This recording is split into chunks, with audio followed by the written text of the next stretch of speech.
So today we have Kireya and Miriam with us. And I love that we have two folks who are in college right now because, like I keep saying in our lectures, it's really, really, really important that you find people who are in college or who have recently graduated and speak to them, whether or not they're in your field, just because it's really important that we have a diversity of opinions and advice, and you never know, someone's experience can influence you. So it's always good to just have a little chat with folks. And of course, there were a lot of folks who couldn't be here today because of COVID-19, and a lot of them are in STEM. And so they did not have the time. They're working many, many hours. So I provided in our little folder their information so that you can contact them separately and they can answer you on their own time. But we have Curry and Miriam with us, who are both very fantastic, wonderful humans who are doing really interesting things. So I'll start with Curry because she's at the top of my screen. Kireya Nashid is from Nashville, Tennessee, and so is Miriam. And Kireya is now at Western Kentucky University, so notice she's out of state. And she's majoring in photojournalism, which is really cool, and political science. So kind of someone who's not in STEM, but obviously can offer y'all a lot of advice about being out of state, the classes that she has to take, and a lot about transferring and being in a different space and finding new experiences with few Egyptians involved. And then Miriam, who's at the bottom of my screen, is at Lipscomb University. And Miriam, you're going to be a sophomore or you're going to be a junior? Yes, I'm a rising sophomore right now. Oh, awesome. And she's doing exercise science and therapy. So she's also a really great resource to discuss financial aid options, ACT. Very interestingly, I have great conversations with her about that. And also a lot of things related to STEM in general, because she's done a lot of research on her own, having been in y'all's position almost 2 years ago as well. So she's a great person to reach out about like that type of arena. So ladies, the first question that I have for y'all, and also Lauren and Merez, you all can chime in whenever you want. So feel free to interrupt and be like, hey, I got a question. So first and foremost, what is your number one advice when applying to colleges? What is something you wish someone would have told you when you are applying?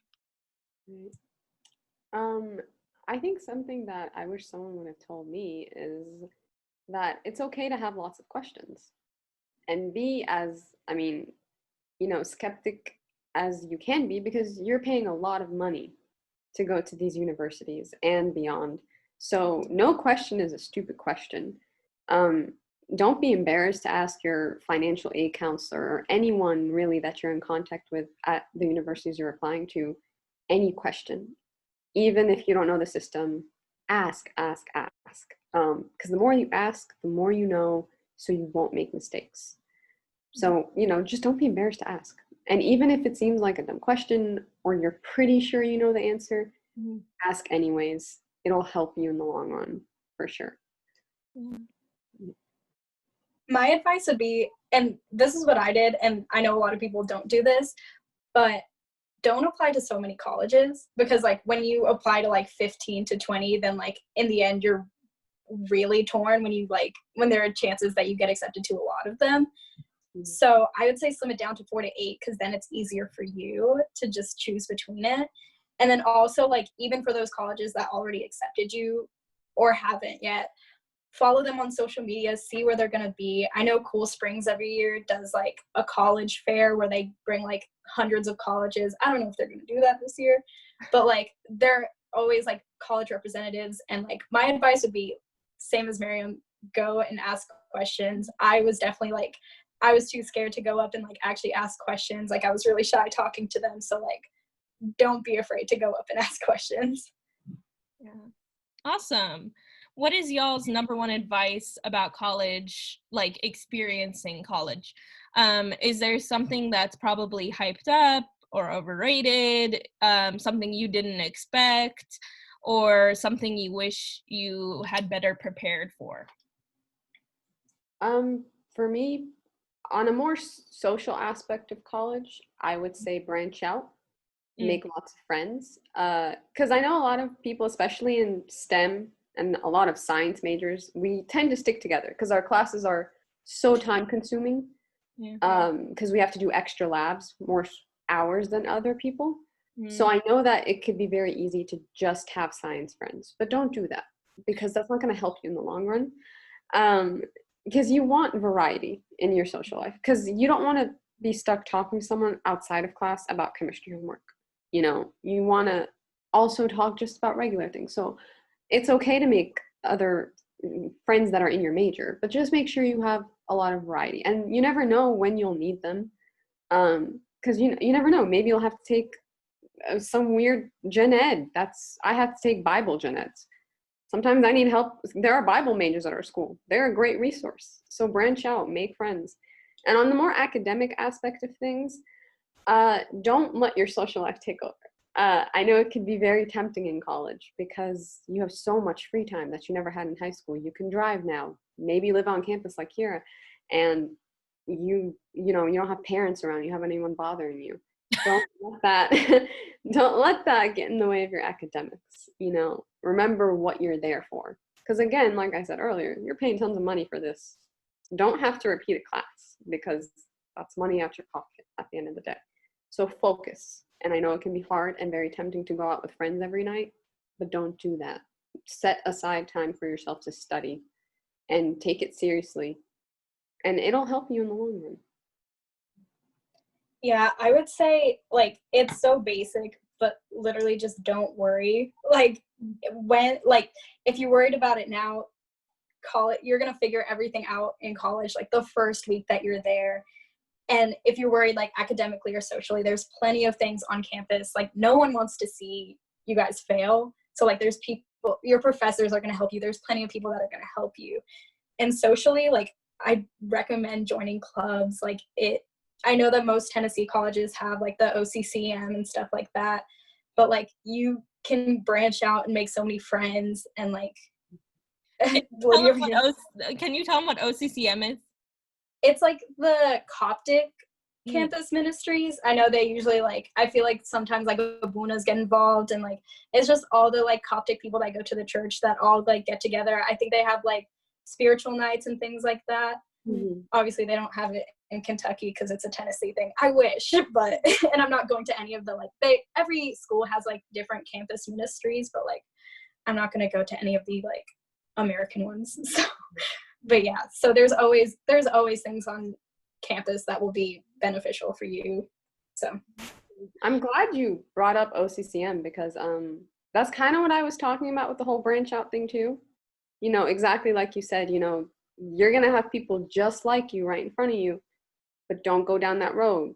It's okay to go to OCCM. I'm not saying it's a bad thing. It's a great thing that we have here in Tennessee. But branch out. Exactly like you said, go and see other clubs. Maybe you like book, maybe you like arts, just go see other things.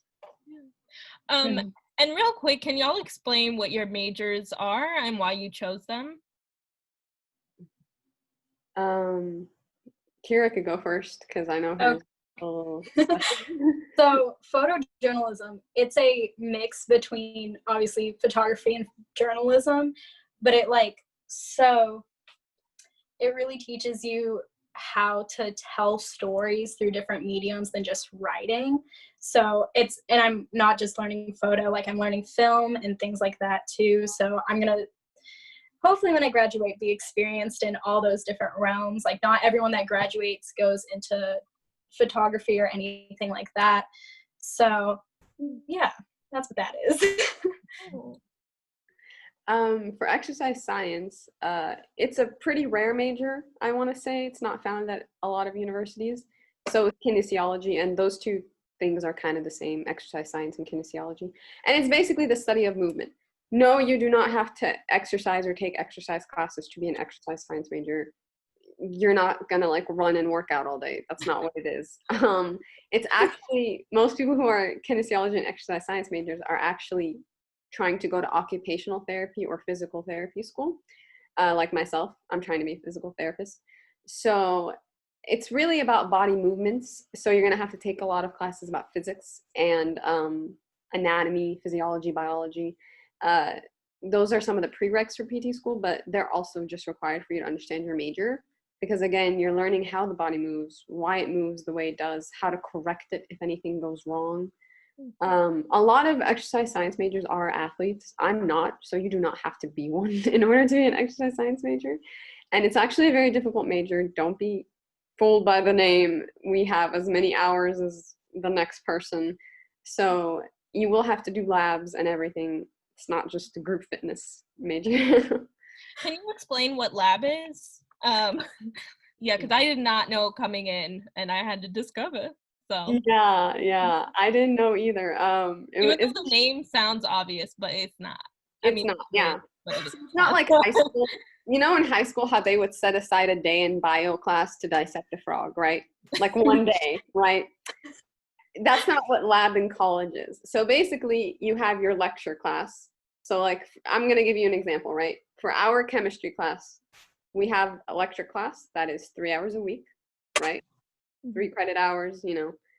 And then we have a whole separate class that's just for lab, and that's a separate grade. So my chemistry lab class was also 3 hours long, just as long as the lecture. Honestly, my best advice to anyone that's going to go into the sciences, you're going to have to take a lot of labs. I know this is going to sound so ridiculous. Learn how to stand on your feet for hours and hours and hours, because that's what you're going to do. You're going to be on your feet, pouring dangerous chemicals too. So you have to be focused. You can't be tired. I had my lab class at night, so I was very tired too. It's not the easiest thing, even if you have it in the morning. Make sure you're focused, because you are working with a lot of dangerous chemicals no matter what lab class you're in, biochemistry. Make sure you're focused.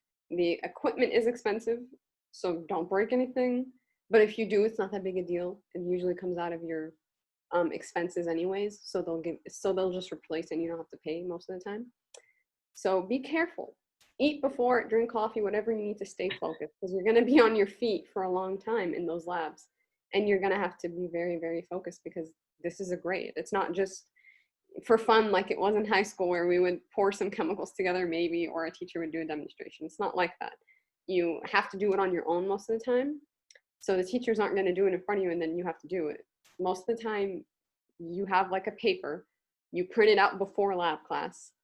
If your professor is nice enough to print it out for you, that's great. Ours was not.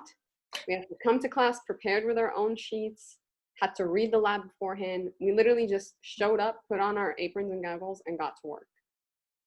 That's how it usually is in college. So make sure you're prepared for lab classes, because I was not. I thought it would just be part of the lecture class, but it's its whole separate thing, has its own quizzes and homework. Be prepared. It's my biggest advice for labs. Yeah, definitely.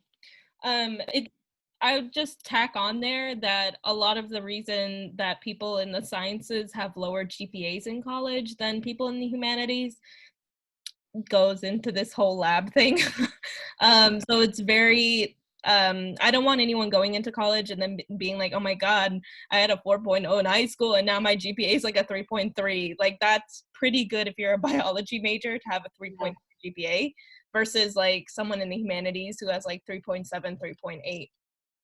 But that is, people in the humanities do also do work, because then the science people always are like, see, your GPA is so high, but we do work too. We're in the library writing the essays. So yeah, the 20-page research paper that we sit out here and our eyes are doing this. Anyways, but yeah, it's also like, I do feel bad for the people in sciences because the lab is horrendous, especially if you're in the humanities and you have to do a lab. For a gen ed? Yes. Oh my God. I see a lot of those stranglers in our lab classes sometimes, and it's kind of funny. They're just like, I don't even know why I'm here. Yeah, we had to breed fruit flies to learn about reproduction, and it was misery on earth for me. I was like, why am I here? Yeah. I don't care about them reproducing, and they're like male and female. And then we had to like take them out and like red eye, white eye. It was the worst. And then record and take quizzes. And I was like, Jesus did not die for me to sit here and dissect these flies. Put me back in the library. Anyways, lab is a hoot, y'all. Yeah, Uh, it's interesting. You're gonna figure it out. yeah, Don't worry too much, but it's definitely yeah, yeah. weird. Y'all are just making me glad that I'm in the arts. Yeah. Yeah, it's ooh. Yeah, I mean, honestly, I'm gonna be honest with you guys. Don't like if you're going into humanities, don't panic too much because usually they give you guys like intro classes, like intro to chemistry. You Yeah. won't usually have to take like actual science, like chemistry 1. Like you won't usually have to take those kinds of classes. You usually take intro classes, which thankfully they design them as gen eds. So most colleges do that. So I would say if you're thinking about going to humanities, don't panic. You will not have to do insane things like science majors. They don't expect that of you. They know. Yeah, They just want you to be a little bit more skilled. Yeah, for sure. That's actually a really important point because a lot of classes are mixed. So if you're in the humanities, you might be in an intro to bio class with a bunch of like maybe people who are considering science, maybe not, and then you who does not want to do this. And then maybe you're in a history class with someone who needs to take a general requirement and is a bio major. So they were also there are always a mixture of people in every class, sometimes science people, sometimes humanities, which is also good, and it helps you branch out like Miriam was saying. What's your advice for financial aid? Like in general, finding scholarships, applying to scholarships, applying to FAFSA, dealing with financial aid officers. That's like 10 billion questions in a couple of seconds, but like wherever y'all want to start, like FAFSA, financial aid officers, scholarships. I would say as far as FAFSA goes, because I know Lydia, me and you were talking about this, and you don't have to fill out FAFSA October 3rd. Exactly. Okay, here's how FAFSA works. You're really going to only get money if like your parents don't make a lot of money. If your parents are even just middle class basic income, you're probably not going to get that much money from FAFSA. However, you do have to fill it out because that's what lets colleges know how much scholarships you need. So I got all my scholarships personally are institutional. I don't have any outside scholarships. So they all come from my university.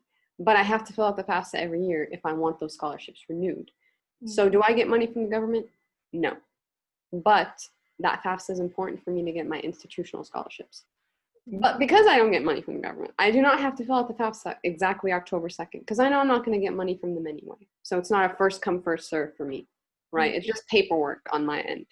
It's annoying, but honestly, you have to do it and just make sure you do it before the deadline so that all your ducks are in a row. I have a quick question. Yeah. Sorry. So I'm a working student. I'm in high school and I have a part-time job. And so with the FAFSA, you put how much money your family makes a year. Right, yes. And with me working, that number will be higher. So it'll seem like we make more money than we do. So should I quit my job before I apply to college and fill out the FAFSA so I can get those scholarships, or it's not worth keep working? Okay, here's the thing. If you really need that money, I don't know what your situation is personally. If you really need that job, don't quit because FAFSA, I think the highest you can get from them is like 5,000, and that's in really extreme cases. Usually for middle class families, you're not even going to get that much. If you really need that job, don't quit just for FAFSA because if you have good grades and a good ACT score, you will get institutional scholarships, okay? If you don't really need that job and you already haven't filed your taxes, like if they haven't went through yet, then yeah, maybe it'll make it look better. But if your taxes have already been filed for the year, I wouldn't recommend it because then it's just you kind of quitting for no reason. Does that make sense? Yeah, it does. Thank you. Korea, do you want to add anything or like your experiences with financial aid? Yeah, so I would just say that there's like there are a lot of websites and different apps that you can download. I know Lauren might actually know this because I know we got it. Like I think it's a Williamson County thing, but obviously I would find the link, but I'm not on any of those things anymore. But they literally have a giant Google Docs of like a bunch of scholarships separated by month that they're due. And like, it's so helpful. It's so helpful. Like I found a lot of them on there that were really easy to fill out. So if like, I don't know if they've shared that with you, Lauren, or if you've seen it before, but like if something like that, the website that I used for scholarships was FastWeb, and you just put in like all of your information, like your age, region, like ethnicity, all that stuff, and your interests, and it gives you a bunch of scholarships that pertain to you, and it was really helpful. I use that one too. Yeah. Yeah. Was that scholarship stuff for Williamson County emailed to you, or was it a website? When I was a senior, they had it as a Google Classroom thing.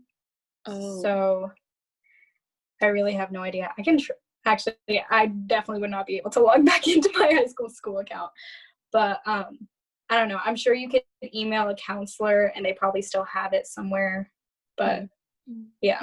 Yeah, they might. Well, I'm not a senior yet, so they might put me in after. Maybe. I mean, the counselors are like high school counselors and college counselors are always like, they're willing to help, so they're not going to say no to you. So Thanks.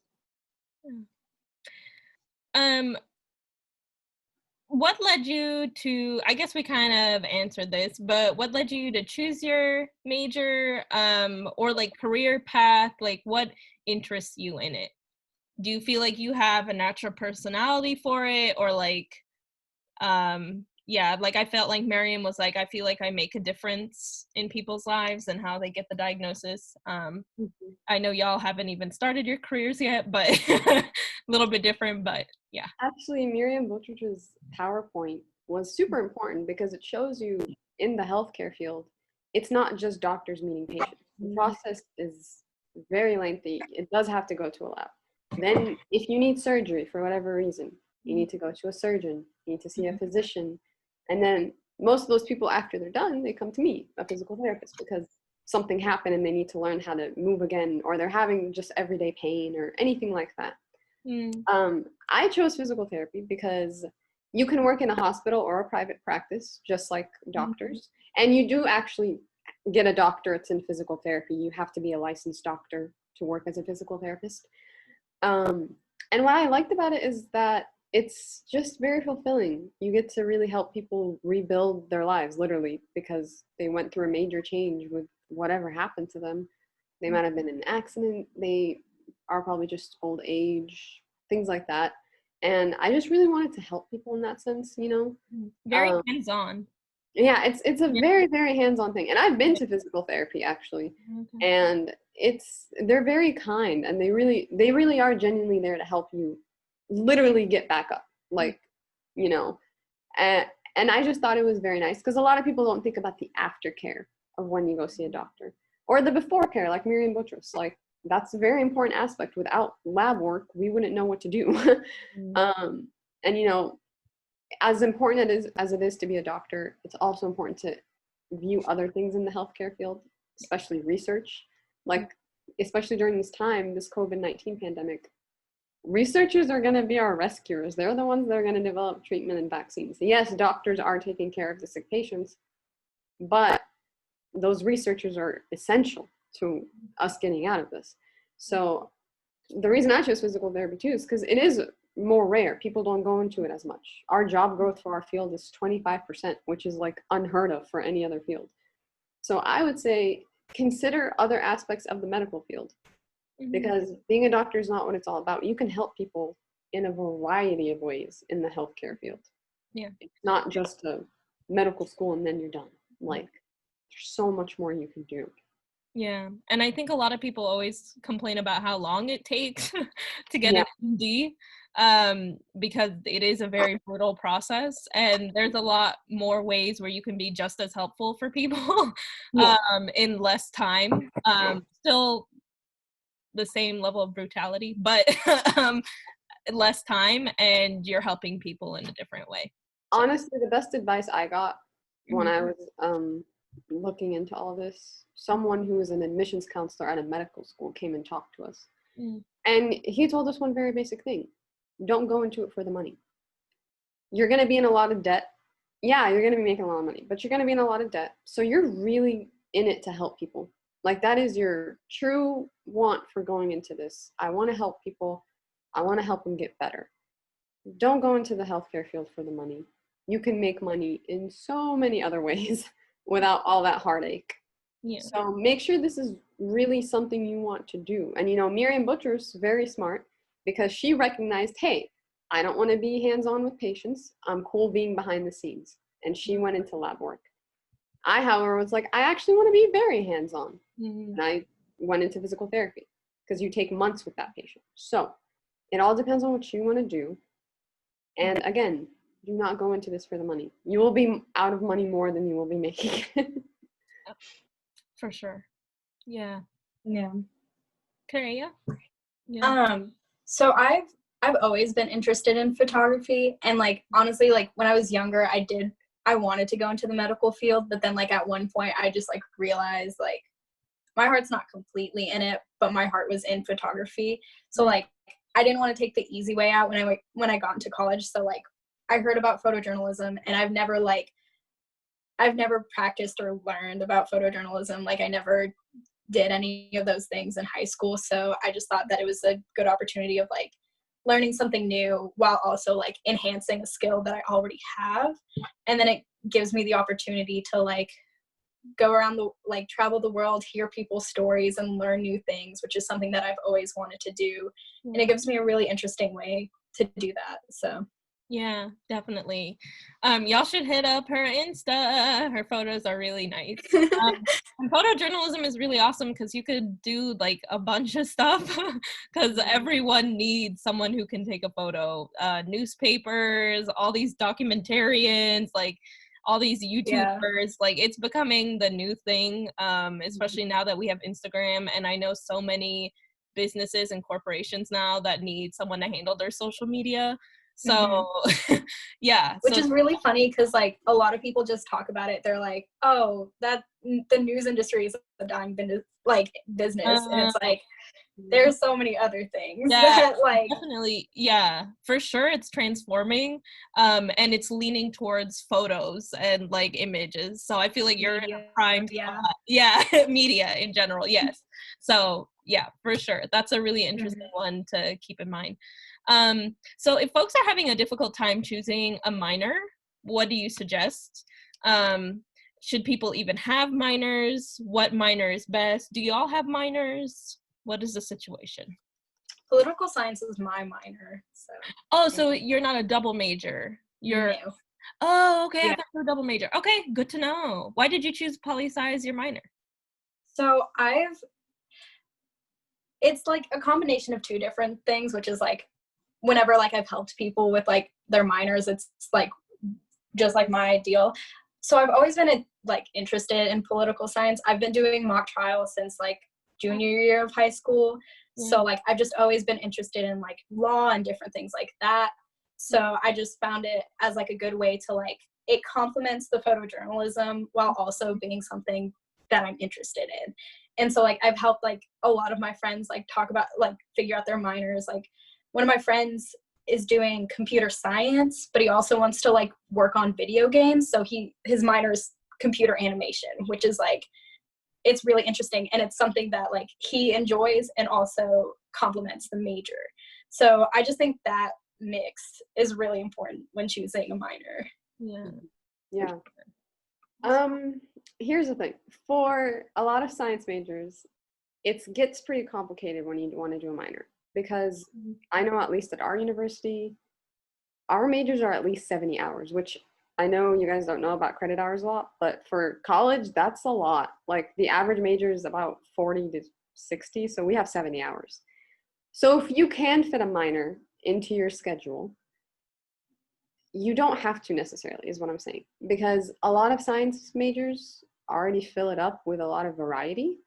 Like I have to take biostatistics and I have to take like, you know, a lot of like computer science. I have to take some classes that I might not necessarily want to take, but they're already included in my science major. As far as minors for science majors, it really depends on what you want to do and what your university offers. So for me, for example, I've been thinking about a psychology minor because at my university, you only have to take 3 classes to have a psychology minor. So 15 credit hours. So for me, it's very ideal to get a psychology minor. For someone else, it might not be, especially depending on your major. If you're bio or chem, or even biochem, those take up a lot of your time, especially with labs. Your science major should have elective courses built in, like we do. However, if you need to fill those elective courses with a prerequisite for medical or physical therapy school, you might not be able to get that minor. So this is something you have to consider with your advisor in college. You have to talk about it, make sure that there's room in your schedule and that you wouldn't fall behind. And if there is room in your schedule, don't overload yourself with work. Because remember, as a science major, you're going to have lab classes. So only get a minor if it's really beneficial. And it's beneficial in the sense that it will make you look competitive for medical or physical therapy school or pharmacy or whatever it is you want to do. It will make you look more competitive, but there's plenty of people who get accepted into medical and physical therapy and all types of graduate programs without having a minor. It is not necessary. And with science majors, it's really just pick of a lot. You could get a business major if you want to open up a private practice later on in the future. You can get an English major. You could get a lot of things with a science major because you're going to use everything in your field. You know, you got to be very well-rounded. So my advice is don't get one unless you absolutely feel like you want to do it and if it fits in your schedule. So that's my advice. Quick question again, sorry. So this is for you. So did you consider, so you want to be a physical therapist. Yes. Did you ever consider starting off as a physical therapy assistant or aide before you finished your degree? No, I do want to get my doctorates in the field. But I know lots of people in my major who want to be physical therapy assistants or aides, and there's a lot of good programs for that, especially here in Nashville.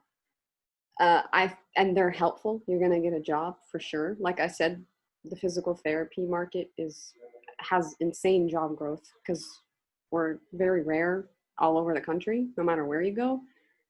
I honestly haven't thought about it a lot, about being an aide. Because it's really a 1-year difference, if that makes sense. Yeah, but I mean, like, okay, so physical therapy aides only need a high school diploma. So would you ever consider working as that through college, and then after you get your diploma, working as physical therapist? I could do it if I really wanted to. However, don't stretch yourself too thin, if that makes sense. Focus on getting your degree, your BA, and make sure that you can handle working a job like that while you're in college, because college is not easy. You can ask either of these ladies.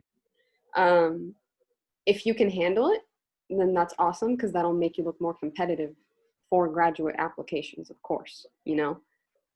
If you feel like you need to solely focus on your work to keep your scholarships and everything, again, do not stretch yourself too thin. You can still get into all these graduate programs without having that on your resume. It's not a requirement. Okay. How long when did y'all know this is what I want to do? And did y'all ever have any doubts?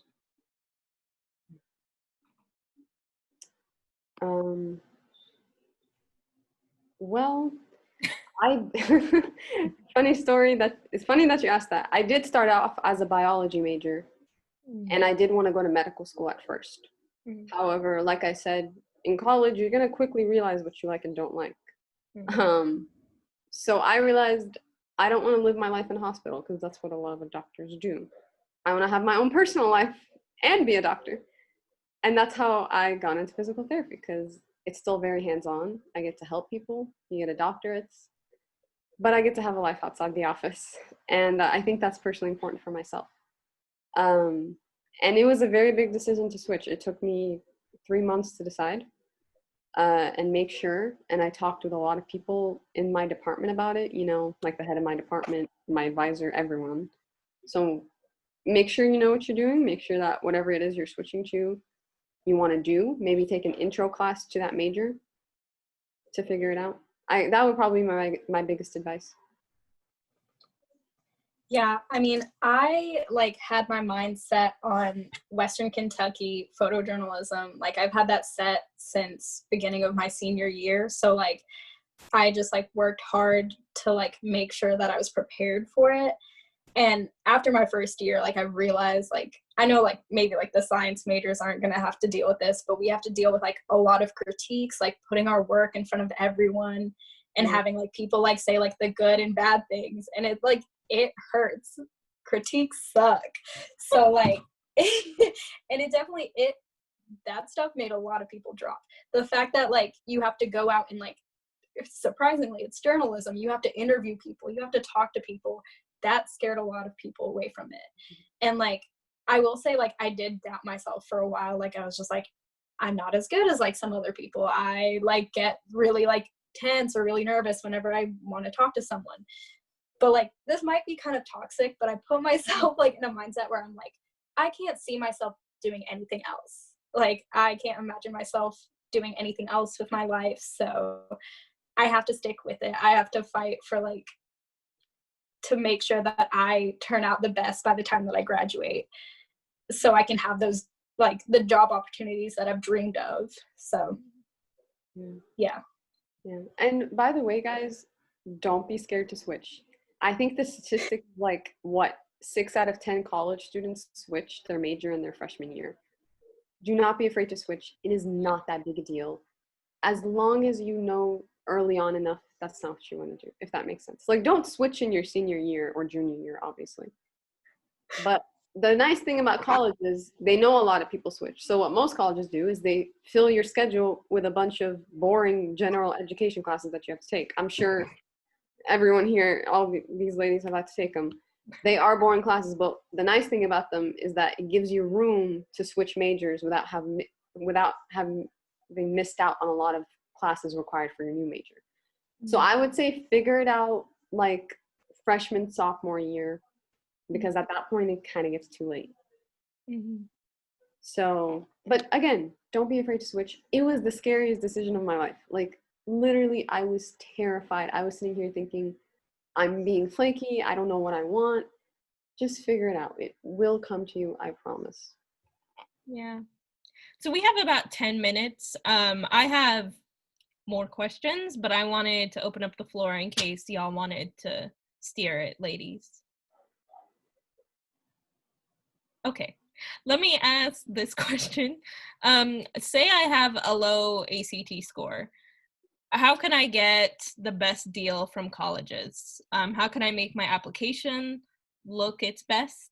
How can I get the best financial deal as well? So not just about admissions, but also financial as well. I don't know if y'all have some tips or. I'm not ashamed to say my ACT score was like a 27, which isn't bad at all. But I would say playing your league. Like I'm not going to apply to Harvard because 27 is not going to get you into Harvard. But I would say playing your league. You know, if you whatever ACT score you get, look up the college you want to attend, ACT score acceptance rate, and it'll literally pop up right in front of you. So, you know, don't like apply to something you know you're not going to get into with your ACT score, because that's just wasting your time. Make sure that the college you're applying to accepts that ACT score, and see what other requirements they have, because you might be able to, you know, make your application shine in other ways. Like if you have some kind of skill, that could get you in. Because I know I applied for Sarah Lawrence. They have a part of their application. Yeah, I know, Lydia. I applied and I got in because part of their application was drawing, and I know how to draw. It's not what I want to do in my life, but I utilized that skill, kind of fit it in there. I got accepted. So see what their application process is like. You might find something that you're good at and utilize it. Yeah, I would say that I've just known a lot of people who like who like really didn't have, because I also had a 27, like that's and I probably got like a 23 4 times in a row, and then I got a 27, and then I got a 23 again. Yeah, I actually went through the same thing. I got like a low score the first 3 times I took it. It's insane. Yeah, and so like, and I really, to me, like, I'm like, that's what got me into my college, so I am not complaining. But I know people who got like 19s and 20s who still got into really good schools. Yeah. And like, you've been working on your GPA and your grades like all throughout high school. You have like special skills that you can put on that application. And so like, even if you're worried about it, like, just some people aren't the best test takers. Like, colleges have to realize that. Like, the ACT sucks. Why we and have I don't know. GPAs. That's why we have GPAs. Yeah. So I don't know what they're doing this year because of COVID. I know there's something where like I don't know. I've been out of high school, so I don't know.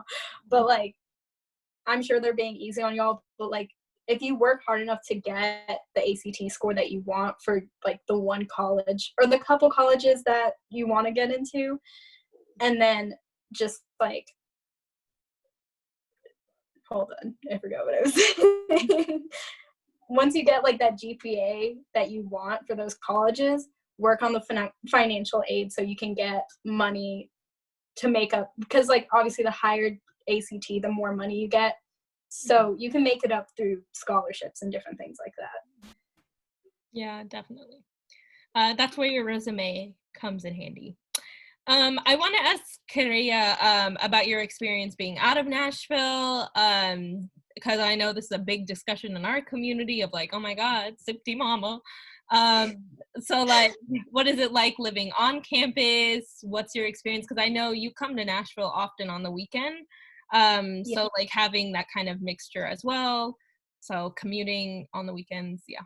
Yeah, so especially discussing your like expenses, not also. Yeah, obviously there's like an extra added amount for living on campus, like the actual dorming and then having a meal plan. I don't know, Miriam, or if Lydia, if you guys had like a meal plan that you had to have, even if you weren't living on campus.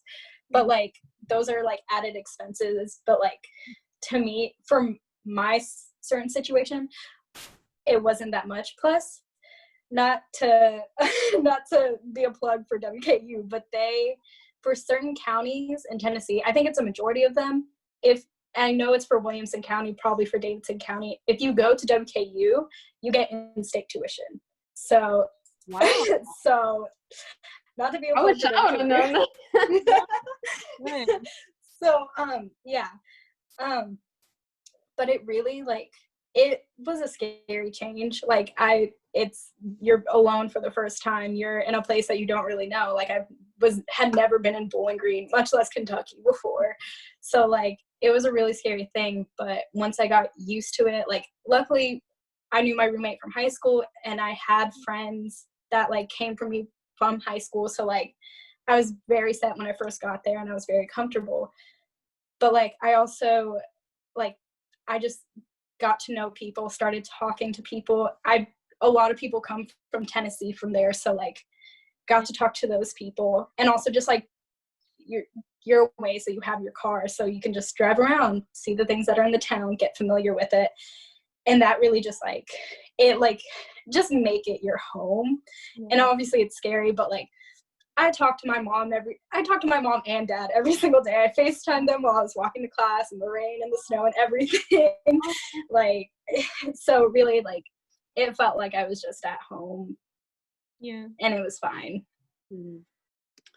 Yeah. So we just have 5 remaining questions. Girls, you don't have any other questions? I have a final one, but okay. So the final question, is there any other piece of advice that you feel is kind of necessary for people who are about to apply? Just any last minute, like little tips, tricks, advice. Yeah. I would say, can I like give some advice for once you're in college, like for sure. Yeah, just any final comments about the whole thing that you think I should know. Do not just go see your advisor during your one required meeting during the semester. In college, you have an advisor that helps you make your schedule, and you're only required to see them once a semester. Don't do that. Make sure you have their email, and if you have any questions, it's good to get to know them, because most of the time, you're going to ask them for a reference letter when you graduate to a graduate college. And the advisor you have is a professor in your field. I have an advisor who is a physical therapist. I'm probably going to ask her for a reference when I graduate. It's a good thing to start a relationship with that advisor. Go see them if you have any questions, even if you already know the answer. Just go see them, make sure with them, make appointments.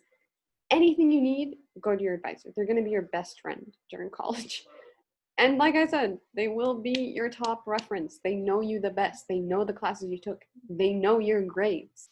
So they're probably the best person to ask for a reference out of however many you need. So make sure you have a good relationship with them. Make sure you make a good impression.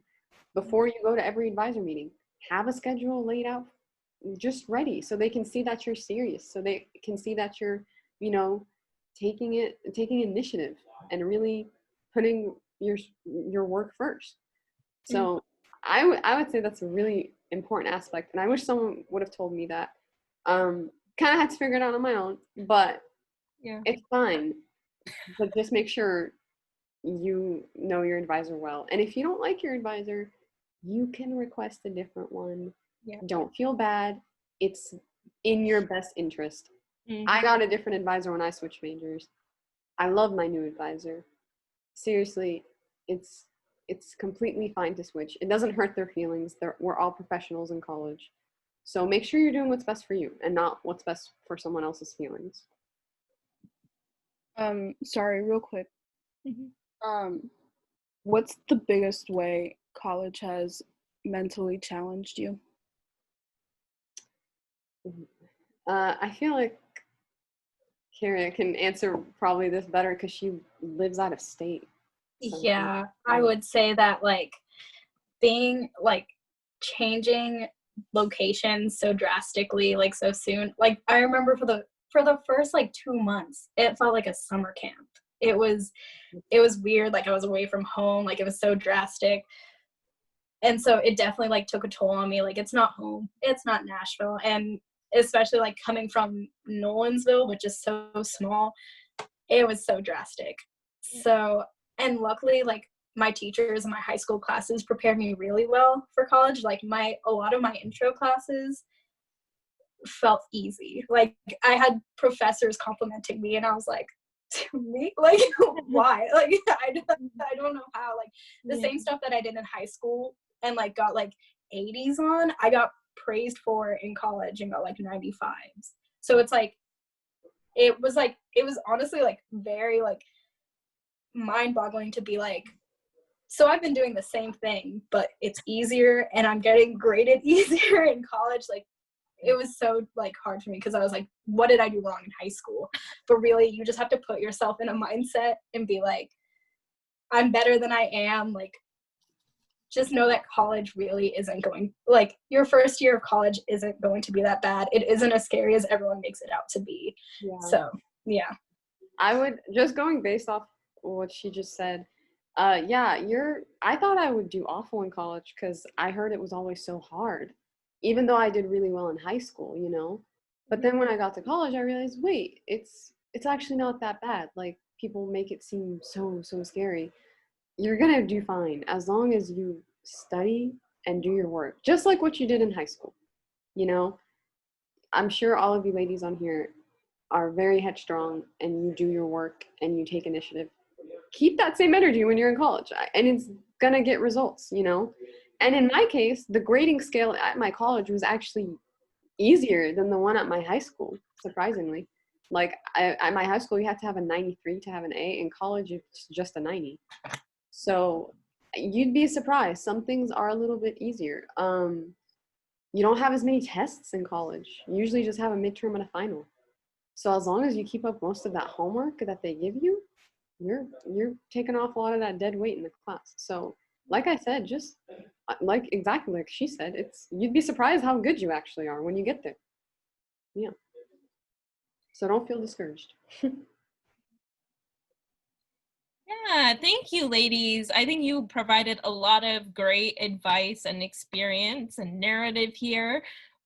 We are so lucky to have heard from y'all. Thank you for your time, especially your time. I know it's not easy to take an hour and slice of your time during the weekday, especially now that y'all are gearing up to go back to campus as well. So ladies, if you have any follow-up questions, you can definitely reach out to Correa and Miriam from our little the sheet that I made. And also reach out to the other women as well with some questions that you had for Miriam and Correa. I thought those were really good questions as well. And again, we are here to build our community and to make ourselves much better than we are now. So it's really important, again, like Miriam said, ask questions, don't be afraid. Like, even if you've asked like our panelists today, next week ask the same questions. Text people and ask the same questions. You never know, maybe someone words it in a different way for you. So yeah. And Yeah, I have no problem with any of you emailing or texting me. Have no life during the summer. So don't be shy to reach out if you have any questions whatsoever. I am totally available. I don't have like hours or anything. Like, just whenever you're free, go ahead. I'm free too. Yeah, literally same. Y'all could text me at like midnight and I'd probably text you back. I'd be like, girl, what's up? Like Yeah. No, and you'll learn this when you go to college, but most college kids will be up at 12 o'clock. It's not inappropriate in college. It's pretty common. yeah. Well, thank y'all.